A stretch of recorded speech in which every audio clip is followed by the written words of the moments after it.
Yeah, today is an auspicious day. We have Ms. Gaithri Pominathan, that Pfizer INC Corporation's Human Resource Business Partner from Singapore is with us.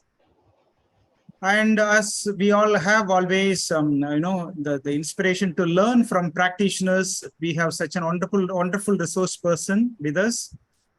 As learning the first year students, human resource management, theoretical parts and the concepts you have learned from the classes, regular classes, and we have met so many people in India. And to get international exposure is something today is very important, because any brand you take it without international influence, we can't survive. Whether you wanted to work in India or in abroad, you have to know that culture, that compliances, statutory norms, and so on. And we have today a highly resourceful personality, Sree Gaithri Pominathan ma'am with us. Thank you so much, ma'am, for accepting our invitation and gracing this wonderful afternoon in India, as well as I think you are in the evening. We are heading towards the evening session now. And our special thanks and greetings from our chairman, Engineer Sukumaran sir, and trustee members, managing trustee and trustees. And on behalf of the faculty and students, we welcome you. And maybe you can start sharing after the welcome note from our students about yourself, how you started your career and how you have progressed towards the growth and career developments, so that could be a reference point or inspiration for them to start as fresh as from here, ma'am. Sure. Is that fine with you? Yes, sure. Let's start officially from our students. Someone can introduce and welcome now. Then we could start from Sree Gaithri ma'am's note. Can I audible? Yes. I'm audible, sir? Yeah. Yes. Good afternoon to all. Good evening, ma'am. Myself, Vismaya. I'm warmly welcome everyone to ASBM LeadTalk 2023, which is organized by Adithya School of Business Management, Coimbatore. I'm super privileged to welcome you all this wonderful occasion. I welcome our Honorable Chairman, Engineer C. Sukumaran sir, and our Managing Trustee, Mr. Praveen Kumar sir, to this event in the absence of here. And I welcome our diligent mentor, Professor and Head of ASBM, Dr. N. Sundarabandyan sir, for this event. Now I welcome our Honorable Chief Guest, Sree Gaithri Pominathan, Human Resource Business Partner at Pfizer Asia Manufacturing, Singapore.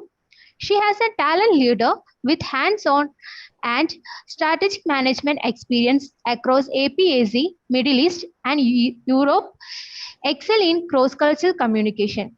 She has a long 20-year experience in this corporate world over various companies. She had a Master on Human Resource Management from Murdoch University, Diploma in Public Relations and Mass Communication from IPRS, Institute of Public Relations, Singapore, and also a Diploma in Computer Studies, major in Business Studies from NCC, UK, and Informatics. And also she knows 3 languages, English, Malayalam, and Tamil, and she has a good communication skill in these languages.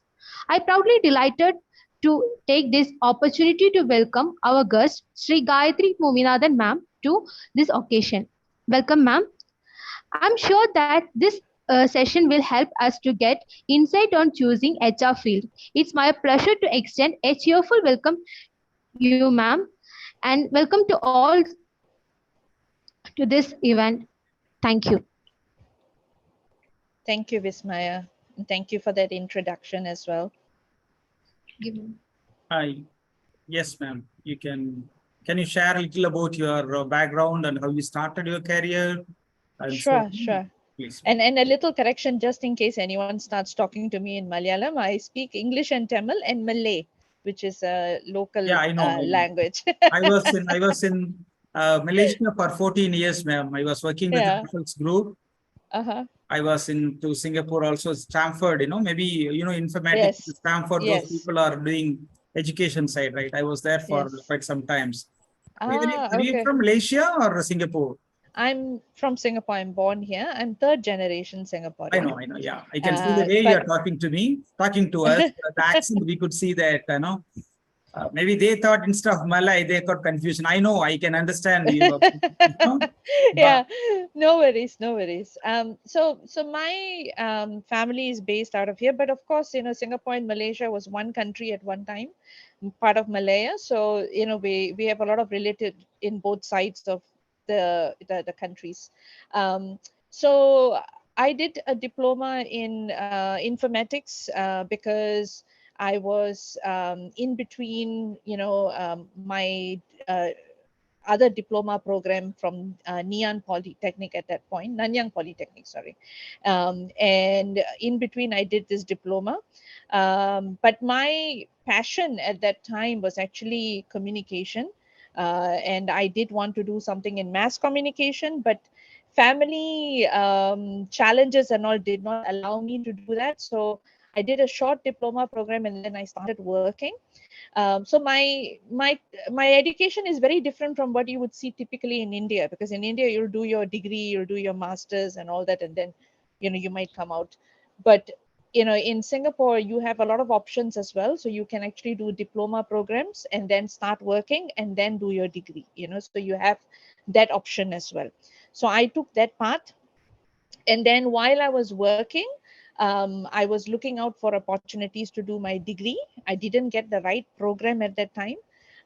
So I started in HR in a recruitment role. Okay, so if you look at my career, you got my profile on LinkedIn. I was working in a recruitment organization for a very long time. From there, I moved into in-house recruitment through RPOs. They call it recruitment process outsource. So it's a bit like IT outsourcing, but they outsource recruitment. So I was working as a recruiter. At the same time, I started to develop myself, and I moved into more management type of roles where I was managing teams across APAC. Okay.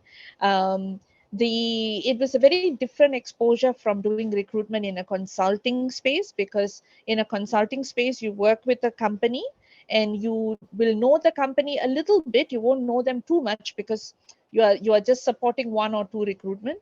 But in RPO, because you are embedded in the company, and you become part of the company, you will have to understand your clients very well, and you have to understand the company very well as well, and you have to become a part of the company.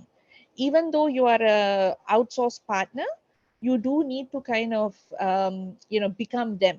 Okay, you need to become them so that when you represent them with external parties, you are communicating effectively as part of their brand. Okay, so you need to know what is their brand, what is their purpose, what is happening in the organization, so you can communicate effectively.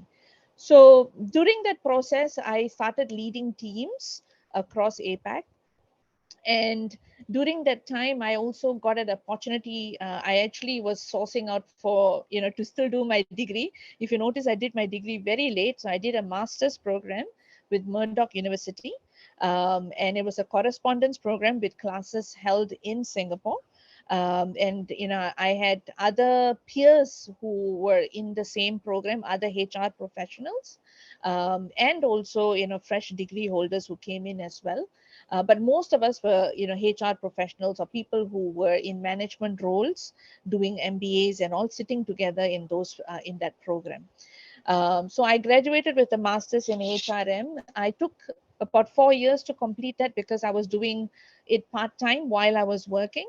And once I completed that, it kind of really helped me with some of the work I was doing, because I was never seeking a leadership role, but I realized as I got promoted and all that, hey, I can do leadership. I have a natural flair for taking care of team, building, rapport, of, getting people together, to go towards a common purpose. And I had some really good people that I worked with that I managed to even develop into manager level. So I'm very proud of the people I've worked with and how they have grown. And I learned over the years also, coaching, mentoring, and I was able to practice that. So when I did my master's, it was an extension of my learnings. But it was all practical. So I began to then learn the theoretical as well. Yeah. And it also helped me to increase my knowledge of HR because I was very much a recruitment professional. I had understanding of HR and I was practicing some of that. But HR is very broad. It's not just recruitment. It's talent development, talent management. It's HR operations. You have organizational development. So there's a lot of different aspects of HR that I learned in my program. So I was able to relate to my clients much better during that process. The kind of companies I supported is, companies like Energizer, Smiths Group, Kennametal, Pfizer. So Pfizer was actually a client for me at that time. And I was unfortunately affected by redundancies last year. Sorry, not last year, early this year in February. And in April, I was, I finished my stint with Cielo. And Pfizer offered me this opportunity to join them as a people experience business partner or HR business partner. So I took up their assignment and that's where I am right now. So I'm able to now apply what I've learned in my Masters of HRM in this role. But I have to say that whatever that I learned in my Masters, I was also able to apply it even when I wasn't in a HR role, because it's a lot of what you learn is also business, strategic ways of thinking, and ways of communicating, thinking more broadly rather than narrowly, right? Being able to ask questions and grow your understanding. So these are things which over the years I've been practicing, and now I'm able to apply it more in a HR context with Pfizer. Yeah. So in Pfizer, my role is a mixture of recruitment and employee engagement. I've just started with them, so there's a lot more that I'll be involved in. Pfizer is, as you know, a top 50 companies in the world, and they are very much in the limelight thanks to COVID, unfortunately, right? And their vaccination programs and so on.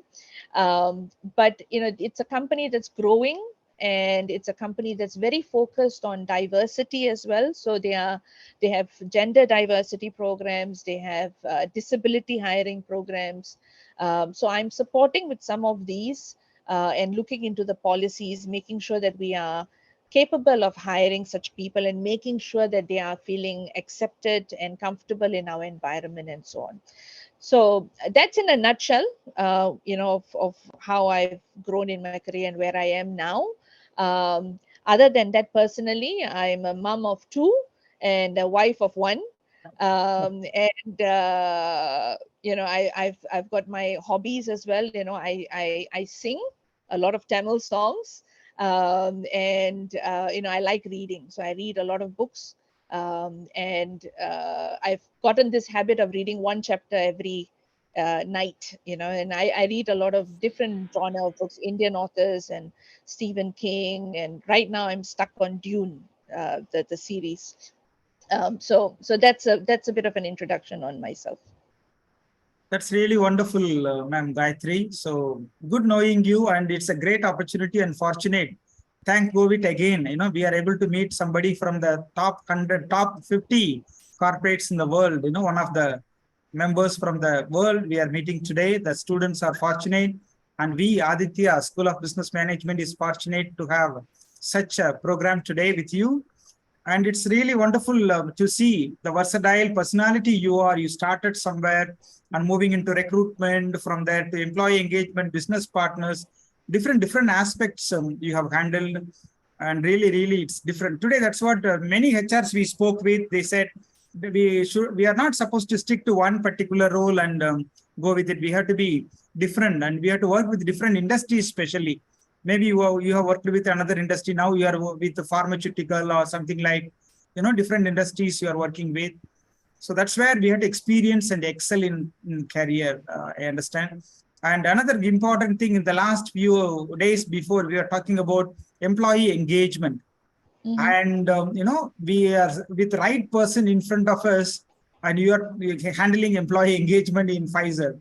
So maybe can you please share about your role as being employee engagement head in Pfizer, please, ma'am? Sure, sure.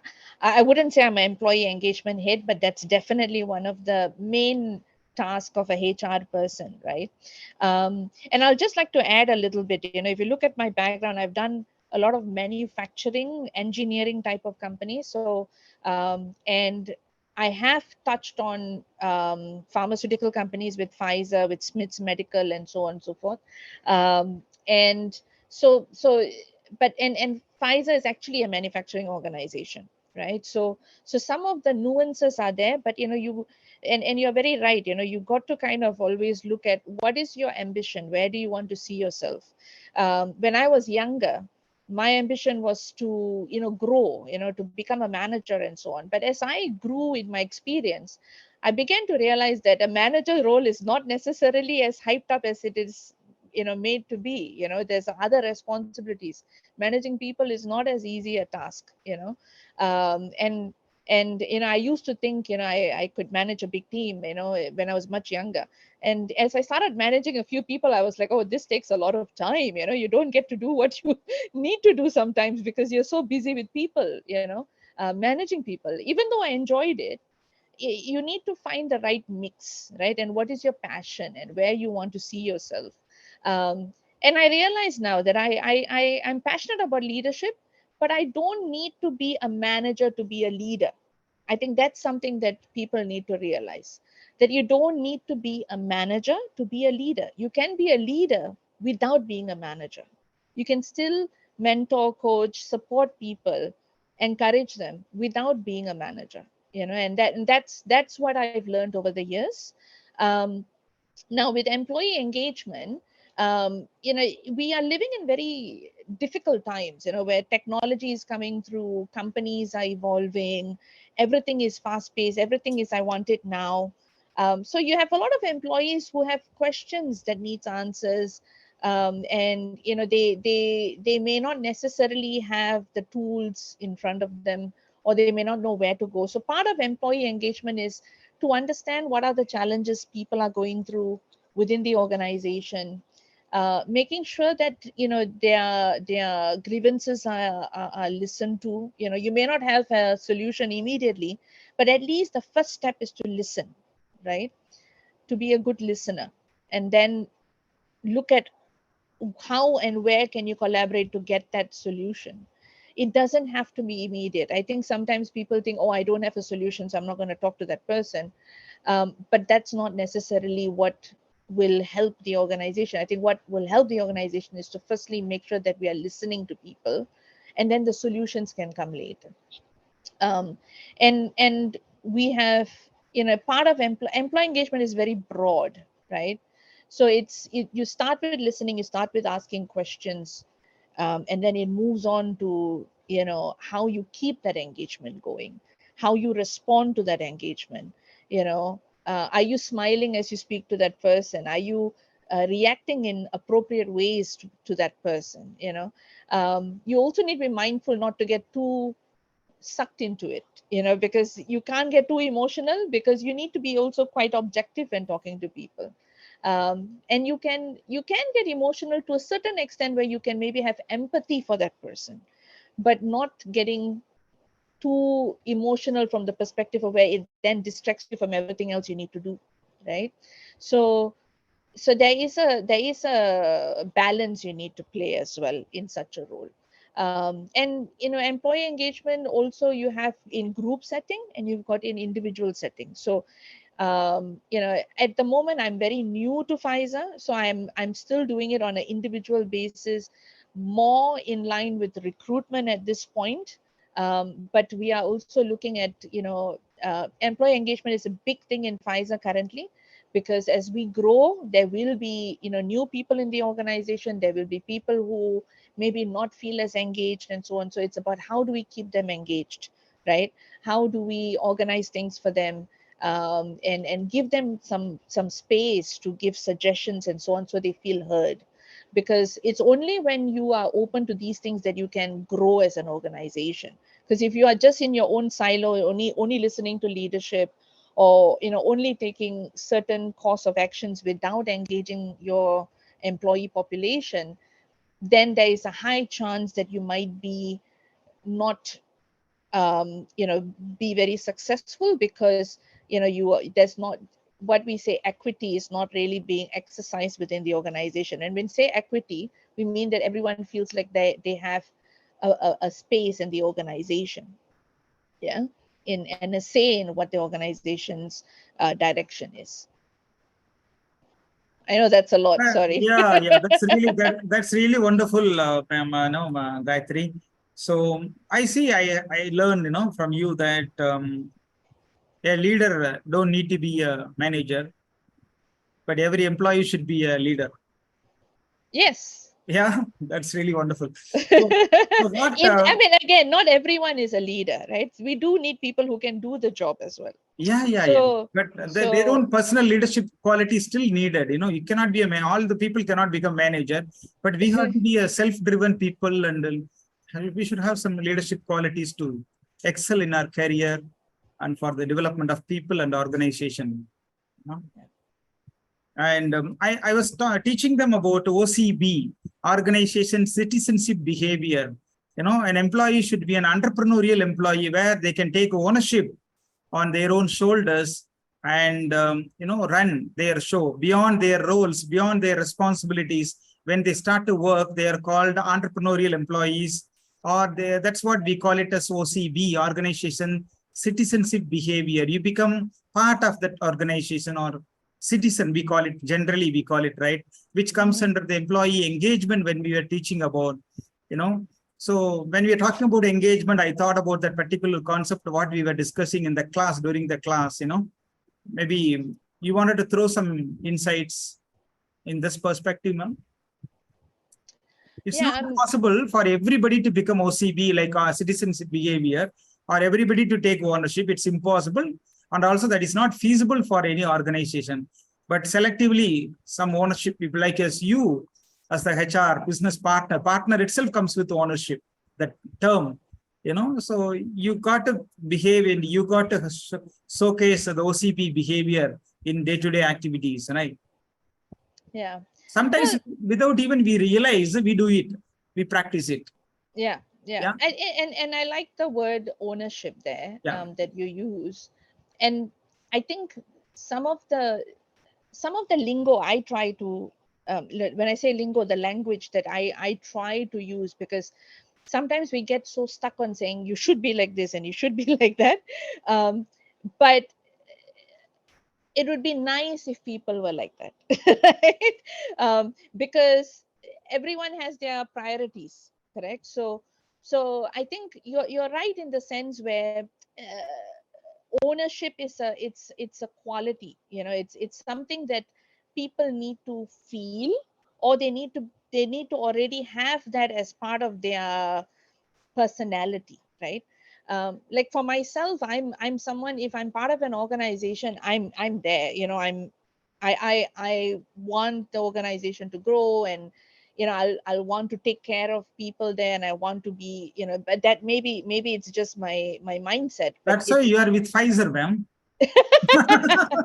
No, but what I mean is it's a sense of ownership that you are doing this and you want to do it well, and you want to make sure that it's taken care of, and that people there are also feeling the same way, but the reality is not everyone feels that way, right? But we are not talking about everyone here. We're talking about how we can grow, right? The group here can grow, and how we want to bring that sense of ownership, the sense of belonging to people.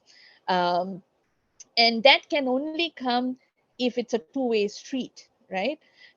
It's not just you, but there has to be maybe your leader or your teammate. There has to be people who have the same mindset. If it's only one person doing it in an organization and everyone else is not aligned, that's not going to work, right? And you need to be able to feel that feeling, and if an organization says, you know what, I want you to come to work, just do this, like a production line, right? You just do this and you go back home. You don't need to do anything else. you know. If they set that kind of standards, then that is the mindset you're going to get, right?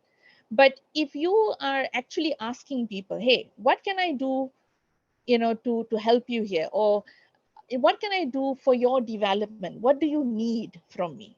When you start asking those kinds of questions, then the whole dynamic changes, right? Then people feel like, hey, I can grow with this organization. There's a that you know that's something that, you know, my manager wants to talk to me about, my leader wants to talk to me about. It's something that I can envision for myself based on what the organization is doing. You know, there's all these opportunities and so on. So part of my role is to also be able to go to someone and say, hey, you know, with these opportunities that are coming up, you know, these are potential areas that you could grow into, you know, and highlight that to specific people maybe, right?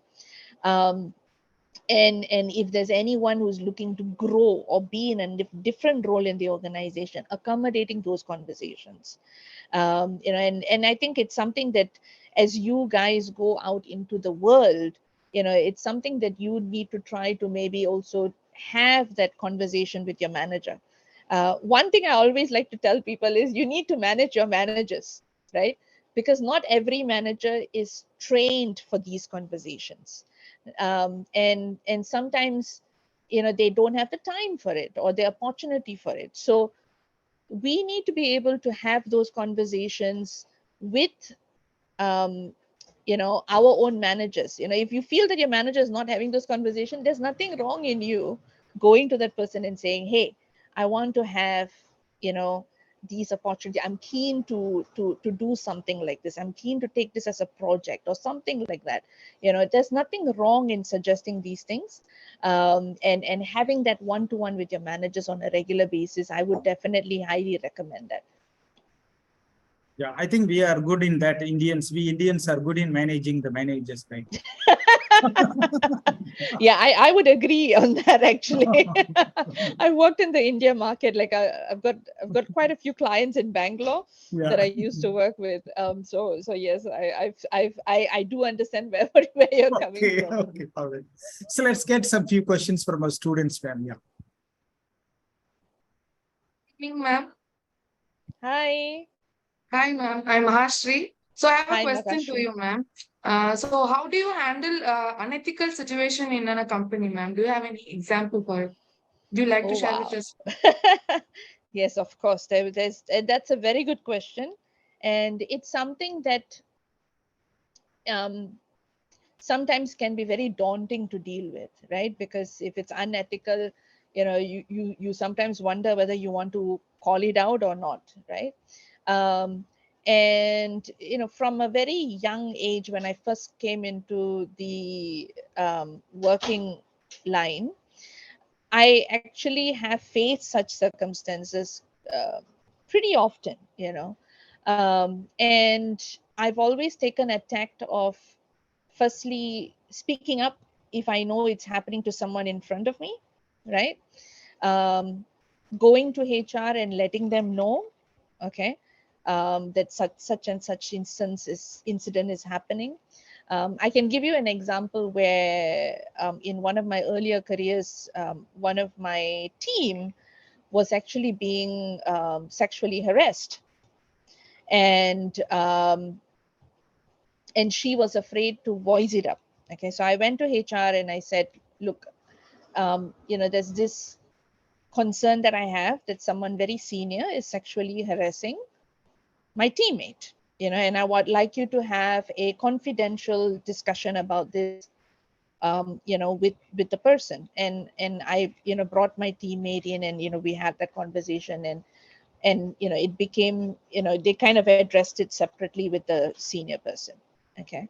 And over the years, like even as recent as a few years back, um, I had a situation where, you know, a particular team didn't want to hire a particular race. You know, you know, you have like Indians, Chinese, Malays and all that in Singapore, right? And they didn't want to hire a particular race because they said, oh, because in our team we all speak this one language, and so we don't want to hire someone outside of that language, you know. And I was like, you do know that this is an international company and we do have business ethics, and we cannot, condone such requests. So I will be sending you people with all the different backgrounds, and you have to choose, a short list where it's a diverse short list. You can't just choose one language. Okay. And the person insisted, no, no, no, no, no. So I had to escalate it all the way to the HR director and say, hey, this person is very insistent on this, and I don't think this is in adherence to our code of ethics. And I got the HR director to get involved, and so it was addressed, and they actually interviewed and they hired some other race.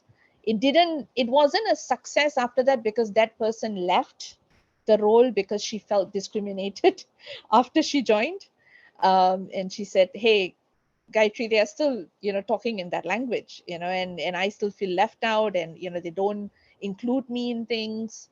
So we had to, continue working with that team about it, and get them to be a lot more open-minded, So it doesn't mean that just because there's some success in what you did, there will always be success, So sometimes it's a work in progress. And you do need to have, I say, like a thick skin when you deal with these kind of things. You need to be able to think practically about it. And some people go like, hey, anyway, that's not my problem, why do I need to raise it?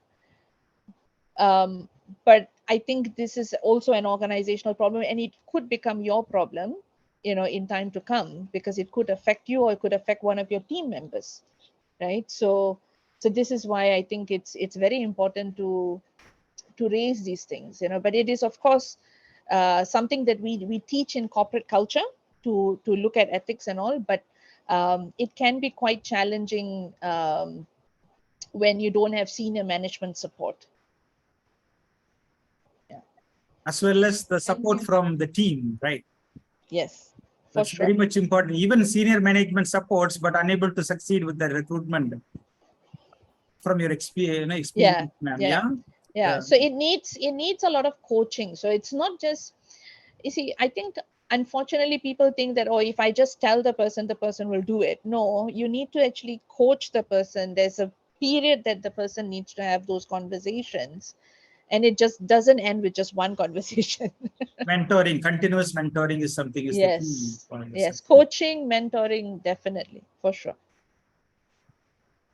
Go to the next question.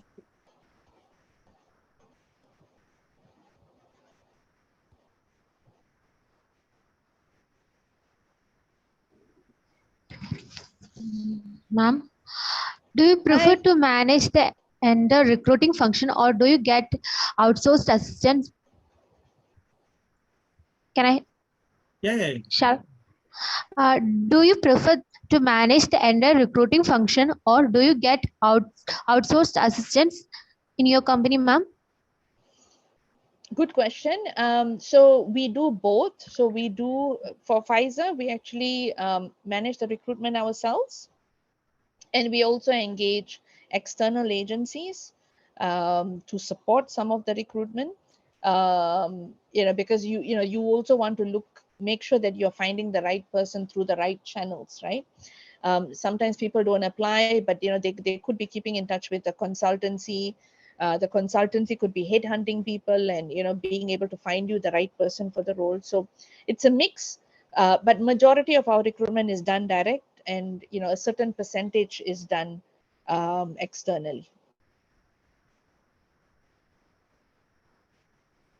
Okay, ma'am. Thank you. Hello, ma'am. Hi, Vikram. Hi, ma'am. Ma'am, if any grievance handling situation has happened in your organization, what is the process and what is the investigation will be done? Is there any difference between country to country? Good question. So I don't think there's too much of difference country to country. It might be a difference from organization to organization. And typically organizations will have a standard operating procedure. Most of the multinationals are very similar in how they handle grievances. There will be like an organizational structure around it, like a process around it. So if it's not the direct manager, probably HR might be involved. Again, it depends on the type of grievance that we are talking about. And HR would then have those conversations with direct managers or senior managers depending on the level of escalation required. And there are groups within the organization or communities within the organization that could address specific areas of concerns. In some organizations, you have something called ombudsmen. I don't know whether you've heard of them. Ombudsmen, they are like custodians of the organization's ethics and things like that, and they also handle like grievances with regards to like bullying, discrimination, and all that. And so they will have these specific committees that will look after these things and give you advice, or give you warnings, or punish people. Sometimes people get like they could be suspended from their job until the investigation is over, depending on how serious the grievances are. Ma'am, is grievances and unethical issues same or different? It's different, sorry. Yeah, so grievances could be as simple as, I'm not happy with the food in the canteen, right? Discrimination goes beyond that, right? It's different. It's more it's where someone is feeling like they don't have a belonging in the organization. So I'm sorry if I confused that a little bit just now, because everything falls under grievances at some point, but then you have the severity of it as well. So some grievances, like my manager is not having performance conversations with me at all, so that sort of things you could address directly with a manager, and HR will be involved. But if it's a discrimination thing, depending on the organization, some organizations take it very, very seriously. Some organizations try to work with the managers first, and then they will move on to escalating it. So it depends on the type of grievance or discrimination. But yes, they're both different. They're different categories. Okay. Because an employee could come to a manager or could come to HR and say, I feel discriminated against, and then you need to kind of listen to them and understand, what do they mean by discrimination? What was the context of it? Because sometimes it may not even be discrimination. It could be a misunderstanding, right? Thank you, ma'am. No worries. I hope that answers your question. Yes, ma'am. My name is Banachandran. How do you measure the impact of employee training? Hi, Balachandran. How do you measure the impact of employee training, correct? Yes, ma'am. Okay.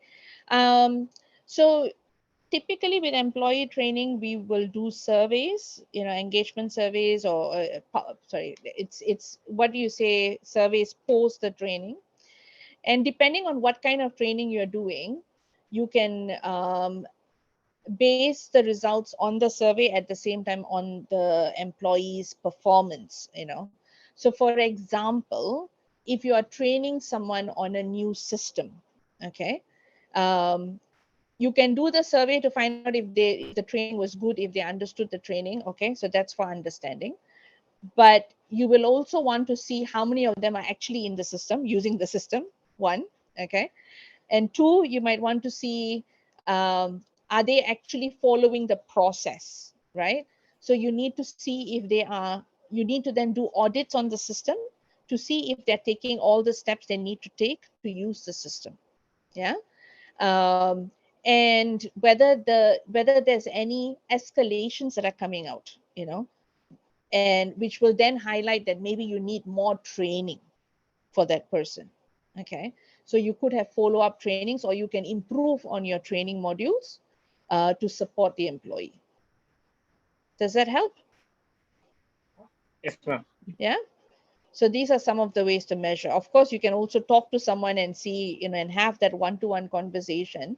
But in this day and age, with all these, with the bigger organizations, they tend to do it from the point of taking data to help them in understanding if people are actually, trained well enough.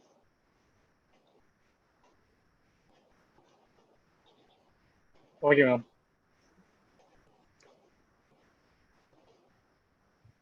Ma'am, myself Abins, Hi, Abins. and my question is, if an employee is underperforming, how would you handle that situation? So I typically would firstly try to understand what is the challenge, right? Now, if it's an employee that's within a particular team that I'm supporting, I would speak to the manager to understand. If I'm the manager, I will speak to the employee first to understand. Okay, and I would work with the employee to look at a solution. So based on the understanding of why the challenge is there, you can then look at ways to help. And you can even ask the employee, so how do you think we can help you, to perform better, right? Turn it over to the employee first, right? Understand what solution they have, and then you can provide additional solutions as well. Then track the performance for the next 60 days to 90 days. And you have to do it more regularly. Okay, so making sure there's a one-to-one conversation with the employee, making sure that you have action points and you are tracking the action points with the employee on where they are with all the actions that was discussed. Have you actually met your end of the demand? That means, have you supported the employee? Have I actually given the employee what the employee needs? Has the manager given the employee what the employee needs?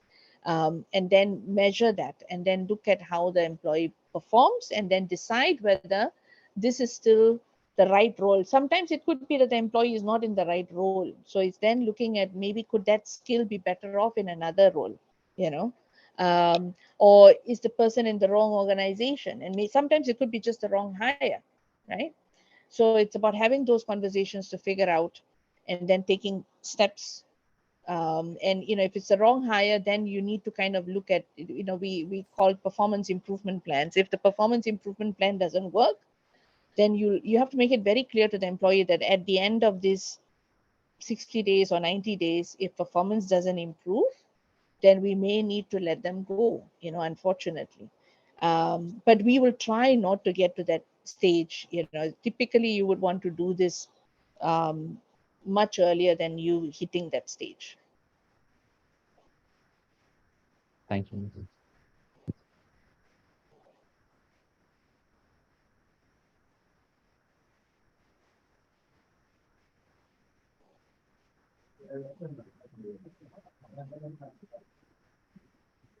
Next question. Ma'am, how did you update with your recent trends in HR and best practices? Sorry, repeat that question again, Vikram. How are you updated in recent trends of HRs and best practices in your organization? Okay.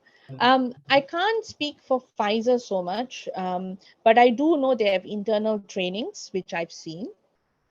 At the same time, I personally look at, resources like LinkedIn training, articles on LinkedIn, articles on from organizations like, SHRI, which is Singapore HR Institute, and other well-known, organizations, that releases these reports. And now, AI is a big thing. I think I'm sure everyone is kind of playing around with AI as well.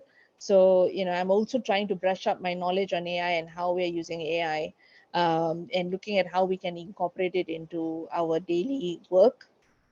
So there's a lot of avenues for it, but organizationally we run trainings as well. We also have information that is posted on our intranet and shared within the HR team and also the broader organization.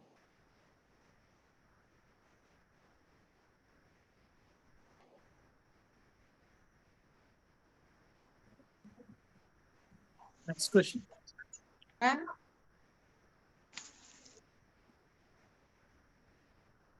Just proceed, ma'am. ma'am, what is your favorite aspect of working in a human resource, ma'am? Good question. Some people say human resources is probably the hardest department because no one likes human resources at times, you know.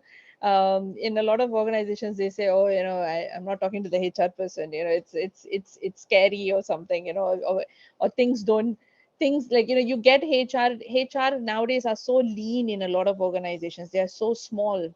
So, and one HR person might be handling like a few hundred people. You know, so not a easy job. When I was asked many years back, "Hey, Gaithri, would you want to move into HR?" I was like, I'm enjoying recruitment, so maybe I might not look at it right now. But I realized that it's actually an area with a lot of opportunities. You know, there's a lot of opportunities in HR, and I would highly encourage people to get into HR because that's where the opportunity really is, if you ask me.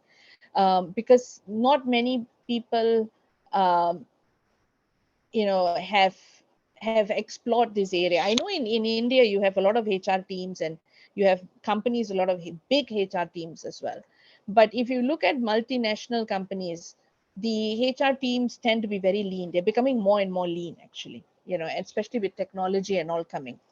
But there's opportunities in terms of, for example, like HR analytics, okay, looking at HR data, global HR roles. You know, there's a lot of global HR roles where they look at people from APAC.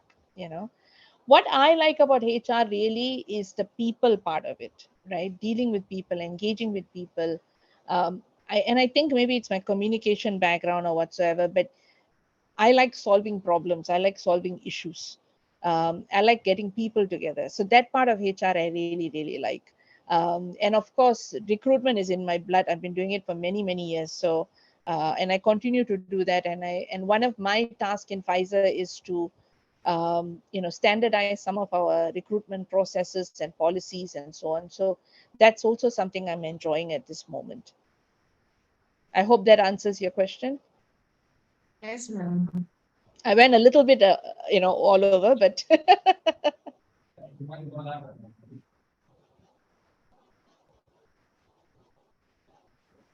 Any questions from other members? Yes, sir. Ma'am, what step do you take to improve employee retention rate in your company? sorry, repeat that again. What steps you take? What step improve employee retention rate in your company? So I think I mentioned earlier, they recently did an employee engagement survey. They did a focus group as well. And so it's a work in progress, to be honest, Vismaya, for Pfizer. And they are looking at increasing the engagement rates in the coming, you know, 6 to 12 months. So it's a work in progress, but you know, doing the survey, running the focus groups, having those one-to-one conversations are the different things that they are doing currently. Okay, ma'am. Thank you. No problem.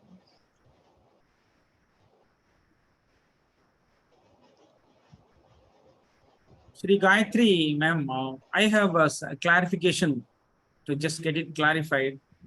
So establishing pay rates, people usually call it, you have to go for a survey or look at your competitors and, you know, and see how they are paying.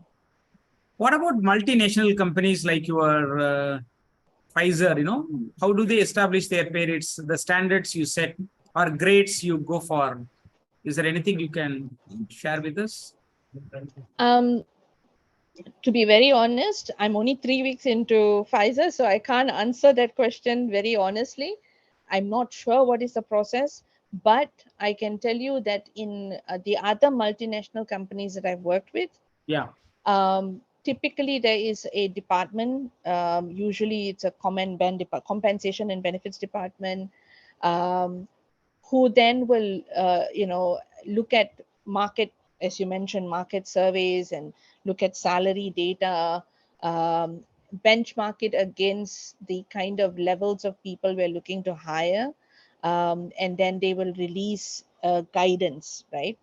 Then what we do in the other parts of HR, like in recruitment and in the HR business partners and all, as we are talking to people, we sometimes make recommendations back to the compensation and benefits people, saying, hey, like for example, in India, the salary ranges always change very, very quickly.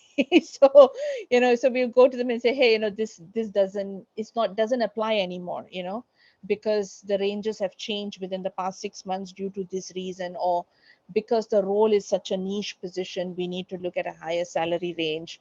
So we actually make justifications and we tweak those data if required. Okay.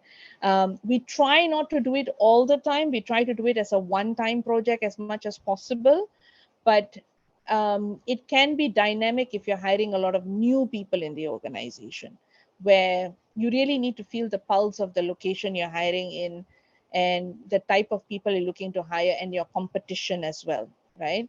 So if you're in a market where your competitors are increasing the salaries and so on, you do need to look at, okay, how do I get more competitive then, right? And also what you consider competition, is it a fair competition, right? So for example, if you are in a tier 3 company and you are looking to hire someone from tier 1, you're obviously going to be paying a lot more, right?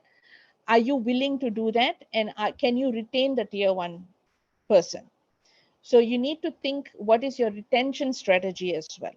And if you can't retain, and if this is like maybe a project role, or maybe you kind of know that it's difficult for you to have someone retain someone at that level, then you will want to ensure that you are hiring someone who's a tier 3 but who's got a potential to build to a tier 2 or a tier 1 in the future, right? So I think we need to be realistic about some of these things, at the same time aspirational as well, depending on the organization and what is the outcome you're looking for. So in nutshell, standards are standards, but we have to personalize according to the needs, locations, and personalities, and so on, right? That's what projects, and urgency. Projects, and so on. Yeah, we had to go for it. Yeah, that's really meaningful. So coming to the other side, I think maybe you like this question. So organizational politics and the cultural issues. Everyone will, the top people like you all in the organization, you will insist going with the vision of your company, behaving according to the corporate culture and everything. But people come from different culture, different background. Getting them adapt with the culture of the organization, it's not such an easy thing, easy element. And the cultural setback is always there. As you take Apple, everyone in that company talks about innovation. Apple speaks about innovation. The brand speaks about innovation. People speak about innovation. So somehow they manage to get it, but not in average, most of the companies across the world having that success rate.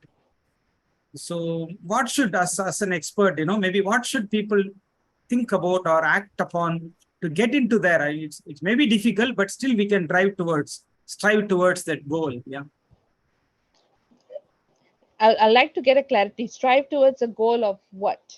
That one vision of the company, what you wanted to achieve, or the company's vision, or the founder's vision, or the, It's, good question. And I don't know why you thought I would like this question. Don't you like it? No, I am a very, I've heard people tell me you're very aspirational. You think that, like you're in a utopian world, which is true. But you have to aspire, right? And you have to think, otherwise then you're always stuck in the rut. Yeah. So I do believe the organizations that succeed in selling their vision are the ones who keep selling their vision all the time, right? so much so that they train their people on their vision, and they push it down, and they make sure that everyone understands where they are headed. You have some organizations who do this very, very well, and I've been in part of some of these organizations. McGraw-Hill Financial, which is now called S&P Trading, S&P, sorry, Standard & Poor's, they've shortened it to S&P. They did it very well. I know Energizer did it pretty well as well. When I went in, the HR director, the way she told me about, the talent acquisition director, the way she told me about their vision, the company, I still remember their brand story after, so many years. And when I went back into the organization to support them again, I still remembered it as I was talking to candidates and, people, when I was training my recruiters, I was able to tell that without even looking at the slide, So these are people these are organizations who have done a really good job, not just organizations, but they make sure that the people know that story and the people are sharing that story, right? Now, what is the story that compels, right? For me, I always look at what is unique about this company? What is the selling point of this company? And in recruitment, we always need to look for selling point, right, to candidates.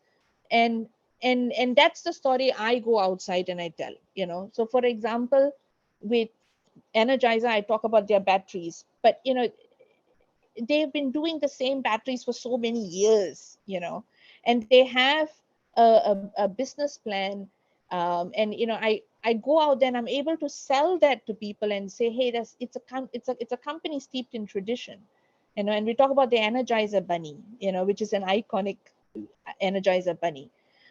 Smith's Detection, I talk about their scanners at the airports. You put your bags through them. The moment you say that, everyone goes like, oh yes, I remember that. And these are stories that we need to make sure that every employee knows, every employee is able to relate to and talk about. Kennametal has one of their devices in Mars. They're in the Mars rover. They have one of their devices. But some of the employees don't even know this. But they did a good job. They actually marketed that whole thing, in LinkedIn and so many other places.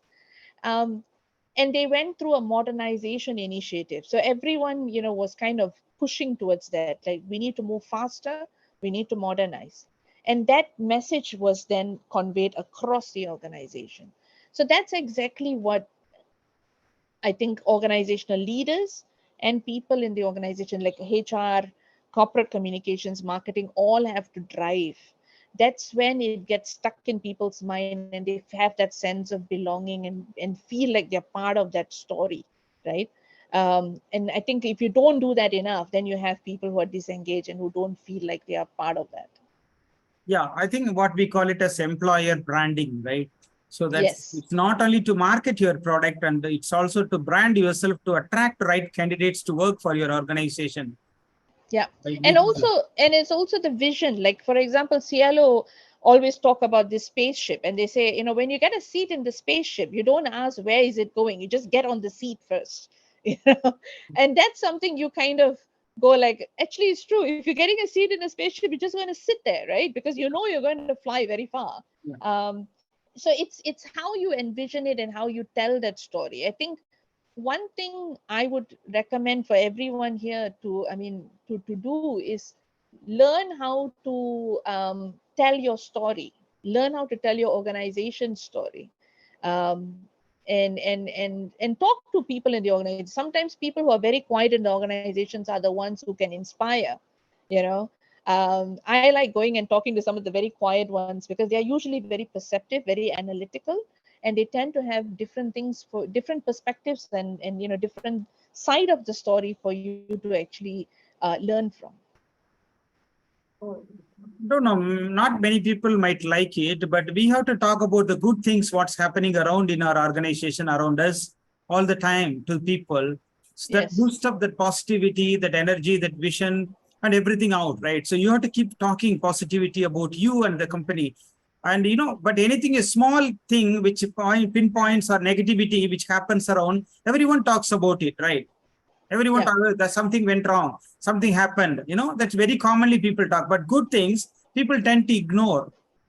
So that habit we should instill, you know, into people, so that people can talk about good things that are happening. Even any employee, you go and see in the Apple or even Pfizer, I guess it will be, you know, the same way. So they talk about that culture, that vision, that innovation, you know, what they're doing it for the corporate world and top 50 in the world. You know, that's something, some amazing, right, to speak to people about. Even how many times we spelled the name Pfizer in this meeting, right? That's about employer branding, isn't it? So we're so proud about who we are and where we are and what we are about. And they're very patient focused as well. Yeah. You know, Pfizer You is should very patient. develop patience towards that particular element. You know, we should not see that the other side. You know, people always over talk and over brand or knows positive thinking, talking only about that particular brand. It's not like that, but that's important today. Yeah.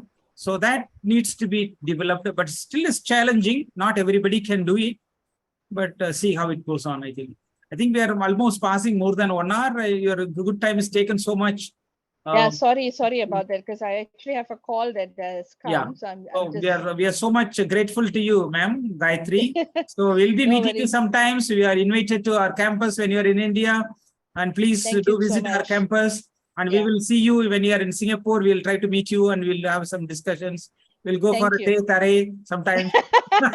Yes, please feel free to reach out, and thank you everyone. Please connect with me on LinkedIn, and you know, we can definitely, you know, take this forward and, you know, be in touch. So appreciate the opportunity, and it was actually very refreshing after a long day of work to get into this conversation and, you know, and share, you know, and get to meet all of you. So I hope this has been helpful for you all. And, you know, I think this is my first time doing something like this in India, so it's very interesting. So that's really wonderful. That's really wonderful, ma'am. You know, it's not like our first meeting we are talking to you or you are talking to us. It's like many years we know each other, and you are talking to our students and talking to us. We are so friendly, and you have brought in a lot of sharing with us and learning. And we will play this video to our other students also to learn from the discussions, you know, we have had today.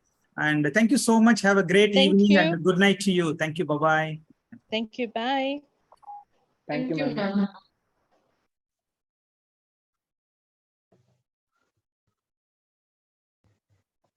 Sir.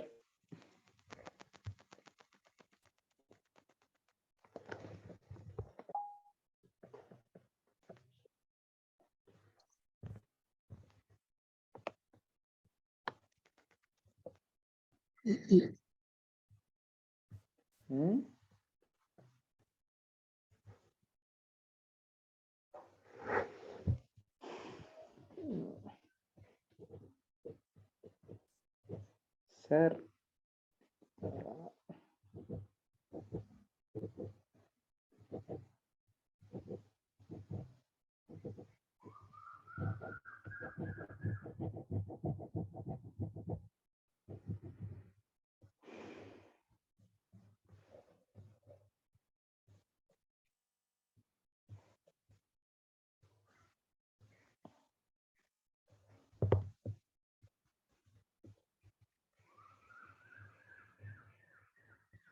Sir, are you there?